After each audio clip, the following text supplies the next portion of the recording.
Je m'appelle Jean-Yves, j'ai 32 ans, donc je me suis installé comme maraîcher suite à une reconversion professionnelle.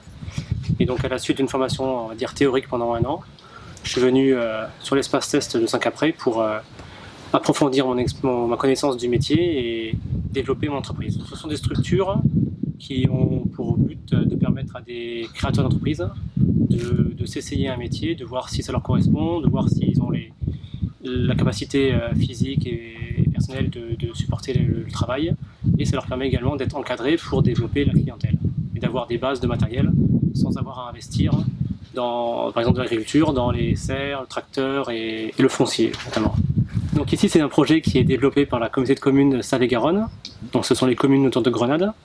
Donc ils ont créé ce projet dans le but de repeupler le territoire de maraîchers, parce que historiquement il y avait beaucoup de maraîchers il y a 50 ans et aujourd'hui il n'y en a plus beaucoup.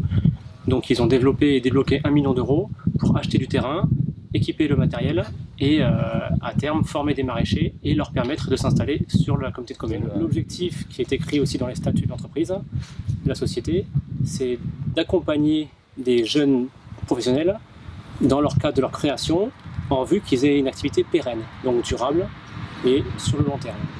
Moi je suis ici depuis 1 an, donc on est sous un contrat qui s'appelle contrat CAP, contrat d'appui au projet d'entreprise, qui ressemble un petit peu à l'auto-entrepreneuriat, sauf qu'on est hébergé par la structure. Ce sont des contrats de 12 mois qui peuvent être renouvelés 2 fois. Donc on peut disposer jusqu'à 3 ans du dispositif. Le terme de mon premier contrat c'était à la fin du mois d'août 2015. Donc j'ai effectué une demande, ce qui était normalement une formalité par écrit pour renouveler mon contrat tel que c'était prévu au début. Et là, à ma grande surprise, j'ai reçu un refus par la poste, sans autre explication. Là, le courrier n'était pas motivé, donc j'ai demandé, avec mes collègues, on a demandé une réunion auprès du gérant pour avoir plus d'explications. Et là, on a essayé un peu de tourner autour du pot. On nous a expliqué que la société était en difficulté financière, qu'il fallait refaire le fonctionnement, refaire le système de contrat qui nous est proposé. Et malheureusement, aujourd'hui, le contrat n'étant pas disponible, on ne propose rien, on n'est pas renouvelé et on doit partir dans 3 semaines. Les problèmes, on va dire, de santé économique d'entreprise ne sont pas liés à l'activité des porteurs de projet, puisque nous, quelque part, on a une opération blanche pour eux, puisque ce qu'on consomme en termes de charges de production, eau, électricité, carburant, assurance, comptabilité, on leur paye, ils nous l'ont forfaitisé. Tout ce qu'on consomme en termes de graines, terreau, engrais, on le paye avec notre argent et derrière c'est remboursé quelque part avec nos ventes. Donc nous on ne coûte rien à la société.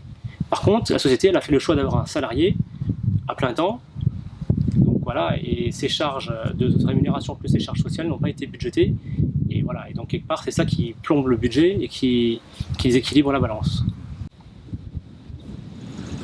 Aujourd'hui, mon champ il est plein, puisqu'on m'avait laissé sous-entendre que je pouvais rester jusqu'à l'année prochaine.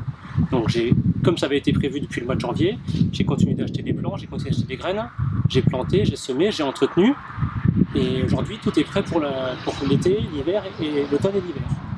Et là, on me dit qu'on va m'indemniser au prix de la graine, au prix de la valeur de mon champ, mais assurément pas au prix de mon travail et du potentiel de vente que ça représente derrière. J'ai été averti une fois encore par courrier qu'un expert viendra donner une valeur à mon champ et que voilà, à la suite de cet expert, on me donnera une élimination qui n'est pas du tout corrélée avec le travail que j'ai fait. C'est indécent d'accepter ces montants. Alors aujourd'hui, je ne connais pas le montant, mais pour un champ qui a une valeur potentielle commerciale de 15 000 €, si on m'en propose 1 500 €, voilà, comme je commercialise mes produits via 2 AMAP sur Toulouse et Pêche-Beaunieu, j'ai de quoi fournir 30 paniers par semaine pendant 6 mois.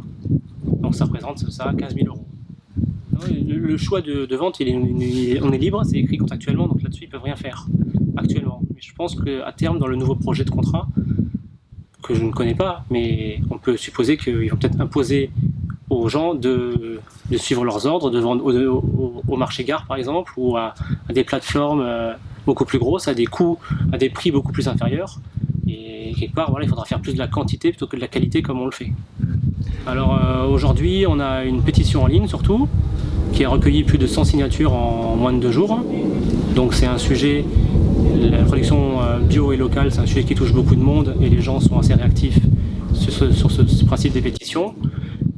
J'ai des gens de la MAP qui ne sont pas du tout d'accord avec ma mise à la porte, on va dire, qui se mobilisent énormément et qui vont monter au créneau aussi progressivement dans les prochains temps et qui sont totalement solidaires de ma situation.